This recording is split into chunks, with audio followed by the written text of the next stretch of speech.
Nook Karako. I move that the question be now put. I'm going to call Jenny Salesa, but before I do, I just want to give a warning that the last speech was actually quite a long way away from the specific clauses of this bill. I just want to ask people we've done the general principle debate at second reading, we've accepted that, and now we're saying whether these particular clauses give effect to what we've already decided. Jenny Salesa. Thank you, Mr. Chair. Mr. Chair, I stand to take a brief call in support of the Parole Extended Supervision Orders Amendment Bill. This bill amends the Parole Act 2002 as far as it relates to the Extended Supervision Orders. Extended supervision orders are used to manage a small number of child sex offenders who pose a high risk of causing serious harm after being released from prison at the end of their sentence. These orders can last for up to 10 years, and beyond this period, Mr. Chair, the Department of Corrections is not able to manage these offenders even if they continue to pose a high risk of serious harm to the public. This bill enables orders to be renewed as often as they are needed, and it expands the scope of orders beyond high-risk child sex offenders to include high-risk sex offenders against adults and very high-risk violent offenders. Under the current law, Mr. Chair, extended supervision orders last for a period of 10 years and cannot be renewed. We're debating this amendment bill because there is a risk to the public's safety from offenders who still pose a risk of serious reoffending after the expiration of their extended supervision orders, and they can no longer be supervised or managed by the Department of Corrections. Extended supervision orders were established to protect children under 16 from a small group of convicted child sex offenders considered to be at high risk of serious reoffending after they complete their sentence. The sexual and violent offending to whom these ESO orders would be extended are likely to be people with behavioural and intellectual disabilities who could not remain in the community unsupervised. It is estimated that the number of offenders affected is likely to be small. We are discussing this piece of legislation today, Mr. Chair, because the 10-year period for some of these people who were at the earliest recipients of the extended supervision orders will expire soon, and at least some of them continue to pose a serious risk to the well-being and safety of our children. This bill will enable extended supervision orders to be renewed.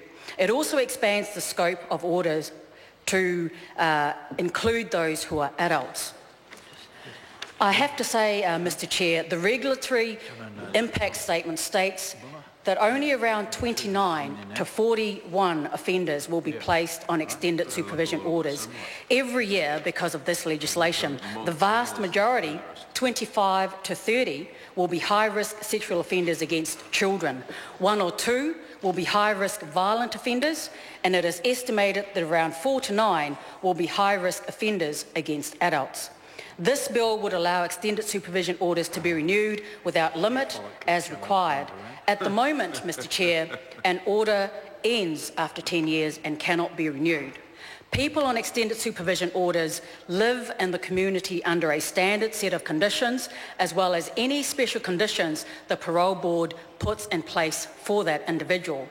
It may be that a carefully considered extension supervision order with clear ongoing management of the offender will decrease the risks for the offender in the community and increase the possibility of reasonable living conditions that supports rehabilitation.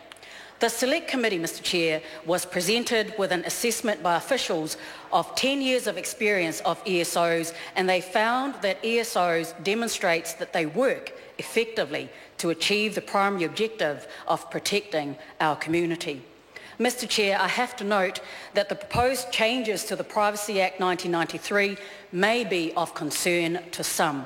The committee recommended amendments to Clause 25 of the bill, which would amend the Privacy Act of 1993 and expressly authorise the Department of Corrections and the New Zealand Police to receive information from each other about the offenders subject to an extended supervision order. Under the original bill, Mr Chair, corrections could not share information with police. When an offender subject to a protection order, restraining order or non-contact order also became the subject of an extended supervision order. Furthermore, police could not receive information from the Department of Corrections about an offender subject to an ESO, and this proposed bill will address that. There have been some serious issues of human rights to consider under this bill. In the written advice from the Attorney General, Mr Chair. Ginny Salisa. In the written advice from the Attorney General about this amendment bill, Mr Chair, pursuant to the New Zealand Bill of Rights Act, Chris Finlayson stated, and I quote, "I have considered this bill for consistency with the New Zealand Bill of Rights Act 1990. I conclude that it appears to be inconsistent with the rights against retroactive penalties and double jeopardy, which are affirmed by Section 26 and 22 of that Act." So, the major issue for the Attorney General was whether or not this bill breaches Section 26 of the Act, which offers protection against double jeopardy, effectively punishing someone twice for the same offence.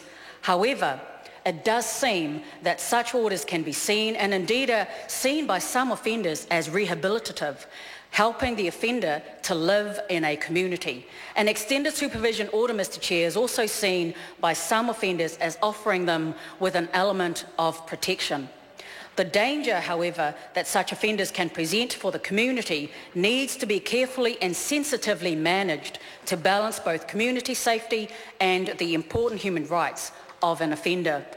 There have been instances where community outrage has occurred, threats of vigilante action, for example, in my very own electorate in Otara, when a child sex offender was placed under parole to a location near a school and a kohanga reo without any consultation with the local community.